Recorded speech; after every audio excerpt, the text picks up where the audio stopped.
Эми кезек көрсөтүүбүздүн саясаттан сырткары рубрикасында спорт адамдын мүнөзүнүн калыптануусуна жардам берет, өжөрлүк менен чыдамкай болууга үйрөтөт.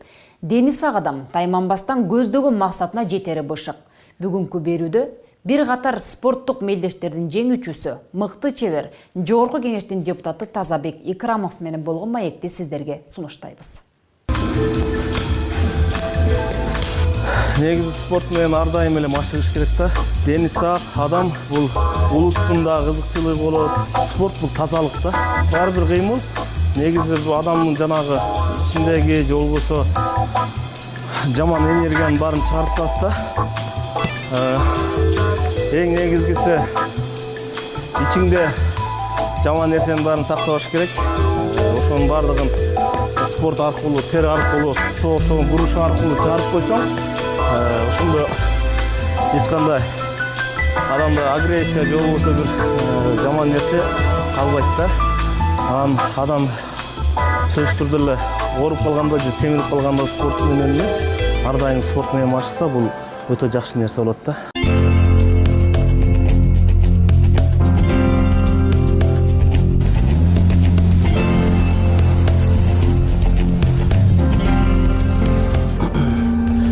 Мен 5000-ге чейин жакын адамдар жашайт. Негизи чоң айыл да биздин айыл. Мына ошо айылда чоңойгом кичинекейинде. Ал жерден балалык чагымдын баардыгын өткөзүп, спортко негизи мен өз кичинекейим эле ошо мектептен баштап эле өзүм шыгым бар экен да спортко.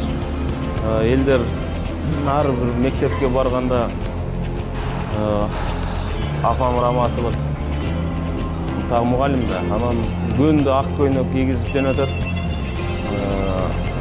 Сөзсүз түрдө колумда футбольный топ, футбольный топто көтөрүп алып барып, ошол күнү футбол ойноп, кап карап алып кайра келип калат элем. Мен тентек болчумун, бирок мен ушу эсимде жок, бирок атам эч качан, мен билем мен атамды урбаса дагы ушу сөзү ушунчалык мындай өткөр эле. Атам ушундай бир караган, ушундай карап койгону эле мага жетиштүү болчу да. Депутат болуп, элге кызмат кылганымды өтө да көрө албаган. Бул жашоодо өйдө ылдый болгондо, мына ушунда эч кандай адам өзүн жаман акыбалда сезбей, ошол маалда спортко келип, тер чыгарып кыймылдаса, ушунун баардыгын ушу спорт аркылуу жеңип кетсе болот да, көп нерсенин баардыгын. Мен атам Раматылык койгон, Тазабек Саманчиев деген болгон. Ошонун урматына атын коём деп, анан мен атым ошону Тазабек деп койгон да. Элдин ишени менен эл өкүлү болуп келгенден кийин, эл үчүн кызмат кылыш керек да. Таза кызмат кылып, бир тарыхта кала тургандай бир кызмат кылайын деген чоң ниеттерим бар да, мен келгенге чейиндечи.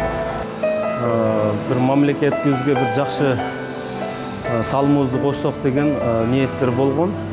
Ушунун аркасынан ушу азыр мен депутат болдум да.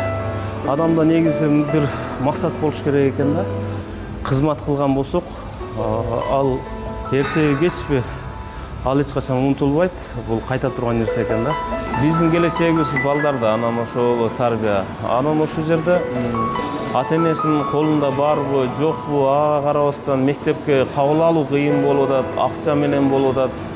Мектепке кирип окугандан баштап жанагы ата-энелердин өзүнчө бир фондун түзүп алып, ошол жерде кыйнап ата-энелерден акча топтомой болуп атат да. Буну жоюу өтө кыйын болуп атат, бирок мен колдон келишинче Кудайым буйруса аягына чыккан аракет кылып атам, реформаны жүргүзүп, силер кылбасаңар, муну кылгыла, аны кылгыла деген талаптарды аткарып атам. Мен Кудайым буйруса бул нерсени аягына чыгам деген чоң үмүттөмүн. Аракет да кылам.